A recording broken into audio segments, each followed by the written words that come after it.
안녕하세요. 전 올해 50살의 중년의 여성입니다. 가족은 남편과 3명의 딸 그리고 딱 1년 전까지 제 곁엔 형부가 계셨습니다. 오늘이 딱 저의 형부기일이라 많은 생각에 잠겨 글을 쓰게 되었습니다. 일단 6년 시절 이야기부터 시작해야 할 듯합니다. 따분하고 지루할 수도 있겠지만 잘 들어주시면 감사하겠습니다. 저는 엄마가 43살에 낳은 아이였습니다. 지금에야 달을 늦게 시집을 가 늦게 낳지만 제 어릴 적엔 노산이었죠. 안타깝게도 저는 부모님에 관해 기억은 없어요. 심장 쪽이 약했던 엄마는 저를 낳자마자 잘못되셔서 돌아가셨고 아버지께서는 저를 친할머니 도움을 받아 2살 정도까지 키우시다가 재혼하셨는데 재혼한 상대 여성분께는 저와 24살 더울의 딸이 있었죠. 그때도 전 어렸을 적이라 기억이 잘 나지 않지만 재혼 후 2년 정도는 그럭저럭 잘 살았다고 해요.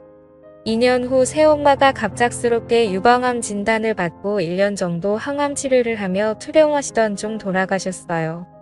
설상가상으로 친할머니까지 돌아가시고 아버지께 새 여자가 생기면서 저를 언니한테 떠맡기다시피 하셨대요. 그때 언니는 28살이었고 결혼을 앞두고 있는 상태였어요. 언니의 뱃속에는 아이가 있었는데 제 조카랑 저랑은 5살 차이밖에 나지 않았어요. 언니는 아직 어린 저를 보며 뱃속에 아이가 생각났다고 해요. 그래서 모른 채 할 수 없었다고 그리고 언니는 저를 데리고 형부에게 가서 이 아이도 내 딸이라며 사정을 이야기했고 처음에 형부는 당황하더니 당연히 당신 동생이면 내 동생이고 당신 딸이면 내 딸이야 우리 같이 잘 키워보자 했다고 하네요. 전 그렇게 언니와 함께 살게 되었고 조카와 자매처럼 같이 자라게 되었습니다. 동네 시장에서 형부와 과일 장사를 했던 저희 언니는 주변에서도 인풋이 좋아 소문이 자자했고 저에 관한 사정을 알게 된 이웃상인 분들이 젊은 사람이 참 착하다며 이것저것 반찬과 고기들을 사주셨다고 해요.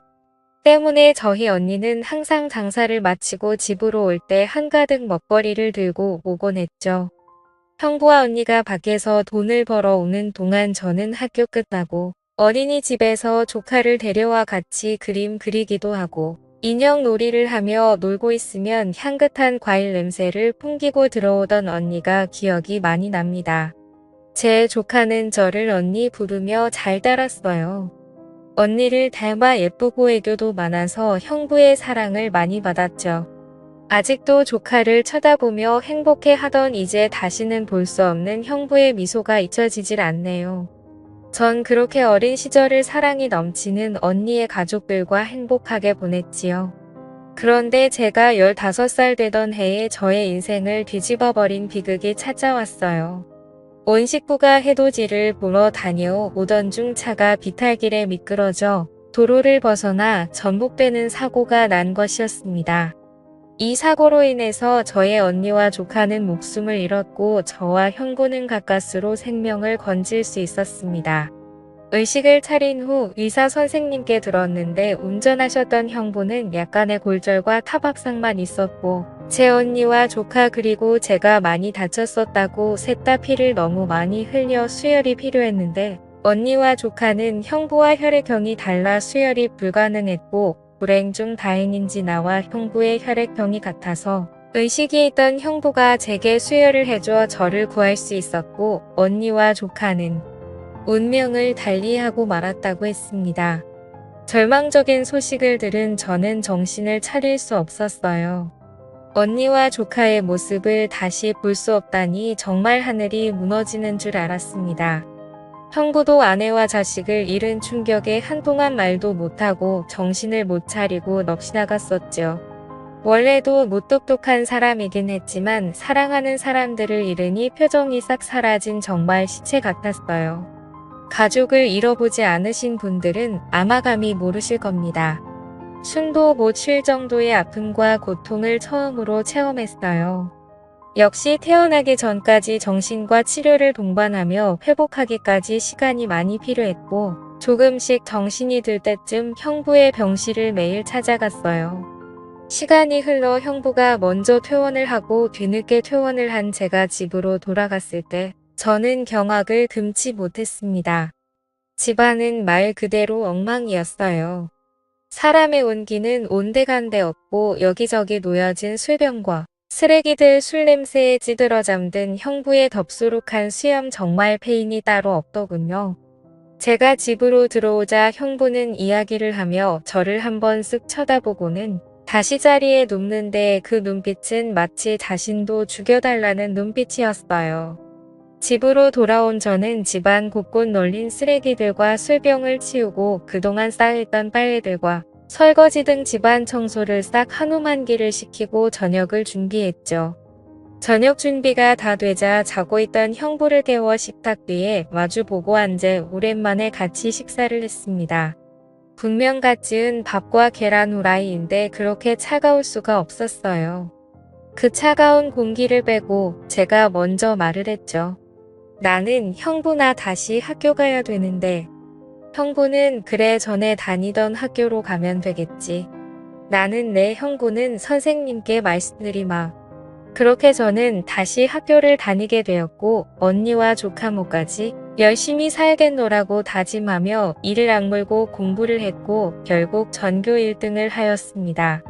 그러나 형부는 많은 시간이 필요해 보였어요. 학교를 마치고 집에 오면 항상 같은 자리에 누워있는 형부. 그리고 형부를 보호하듯 주위를 둘러싸고 있는 빈 술병들. 학교가 끝나면 집에 와 널브러진 술병과 쓰레기를 치우고 저녁을 준비하는 저의 학교 후 일과는 항상 똑같았습니다. 그렇게 1년 반 정도의 세월이 흘러가고 고등학교 진학을 앞둘 무렵 저의 반담임 선생님께서 제게 특성화 고등학교에 관한 이야기를 하시며 학부모님과 상의를 하고 싶으니 형부를 모시고 오라고 이야기하셨고 저는 부푼 가슴을 안고 집으로 돌아갔습니다. 그러나 여전히 같은 자리에 있는 형부가 술병들 순간 무언가 잘못되었구나 싶더라고요. 그러면서 언니와 조카 대신 제가 살았다는 자책감은 절 헤어놓을 수 없는 절망으로 내몰았습니다. 저는 그 자리에 주저앉아 서럽게 울기 시작했어요. 제 울음소리를 들은 형부가 잠에서 깨어 쟤를 발견하고는 어왔니? 라고 하시더라고요. 저는 울부짖었어요. 나는 잘못했어요. 형부 제가 살아서 죄송해요. 언니랑 조카복까지 같이 있게 살려고 했는데 이제는 한계예요.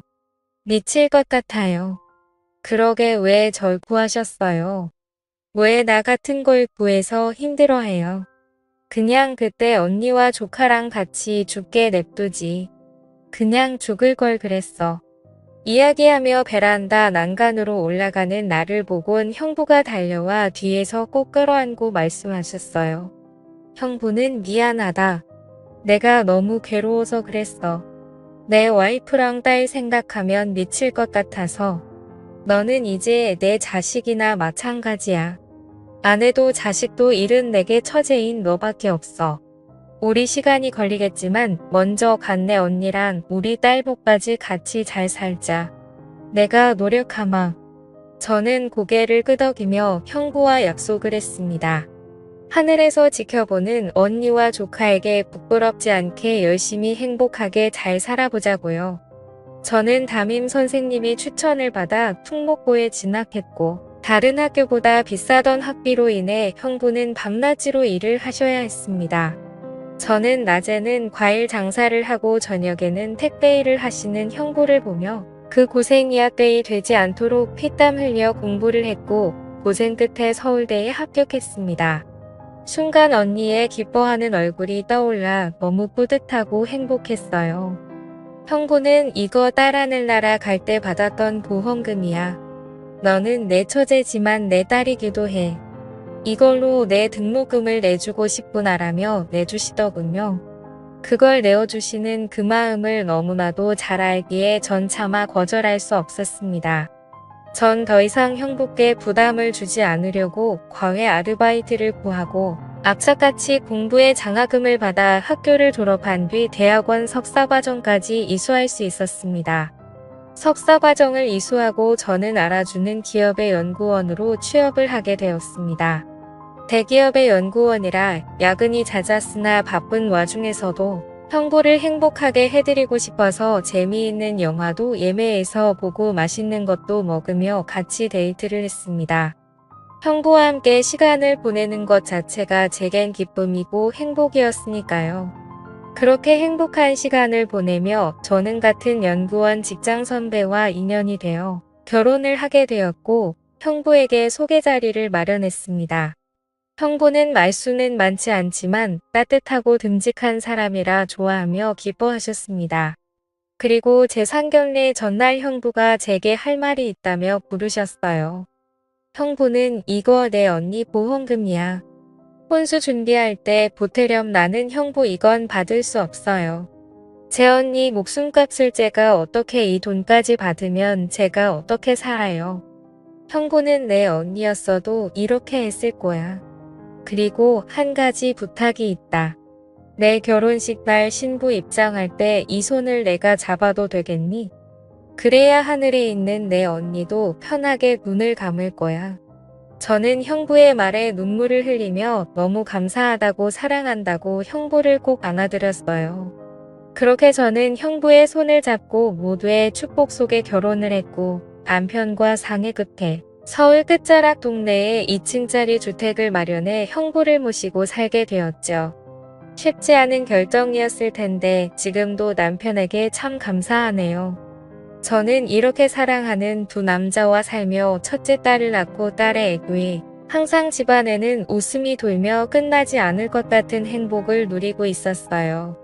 하지만 3년 후 저희 가족에게는 다시 한번 불행이 찾아왔습니다. 갑작스레 살이 빠지고 안색이 급격히 나빠진 형부, 급기야 소화를 잘 못 시키시고 밤에 구토를 하시는 형부의 모습에 저는 형부를 모시고 근처 대학병원을 찾았고 검사 결과는 참혹했습니다. 형부의 림프절에 악성 종양이 생겼다고 병명은 혈액암이니 암세포는 림프절을 타고 온몸에 전이가 되었다고 하더군요. 이제 좀 자리를 잡아서 조금은 남들처럼 대단한 행복이 아닌 평범하고 소소한 행복을 누리며 살아가려는데 이게 우리에게는 이렇게 어렵다니 이토록 원통하고 이보다 하늘이 원망스러울 순 없었습니다. 저는 애써 웃으며 형부에게 요즘 의학이 많이 발달해 항암 치료만 꾸준히 잘 받으면 된다고 말씀드리고는 형부를 지극정성으로 간호했습니다.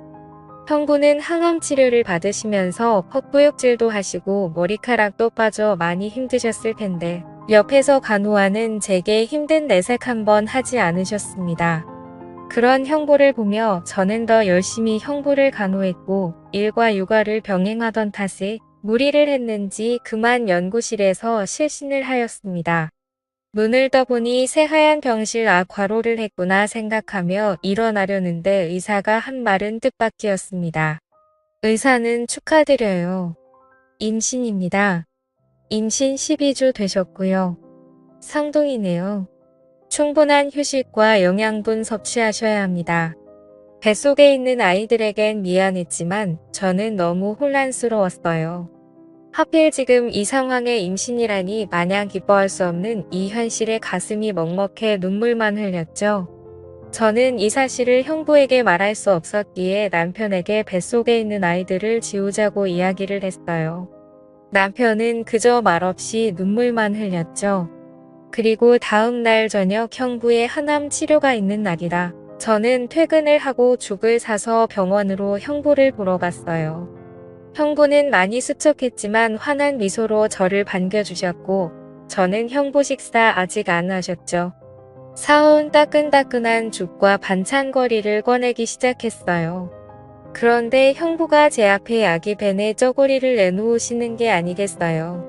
저는 너무 놀라 형부를 쳐다보았습니다. 형부는 내 남편 시켜서 샀다. 아직 둘 다 성별을 몰라서 하얀색으로 샀는데 마음에 들지 모르겠구나. 저는 죄스러운 마음에 울먹이며 나는 형부 미안해요. 라고 했습니다. 형부는 내가 왜 미안해. 나는 이렇게 좋은 소식을 들을 수 있어서 지금 너무 기쁜 걸 건강하게 출산해서 내게 꼭 안겨주려무나. 형부는 자책하는 제 손을 꼭 잡아주며 말씀하셨고 저는 형부를 붙들고 눈물을 왈칵 쏟았습니다.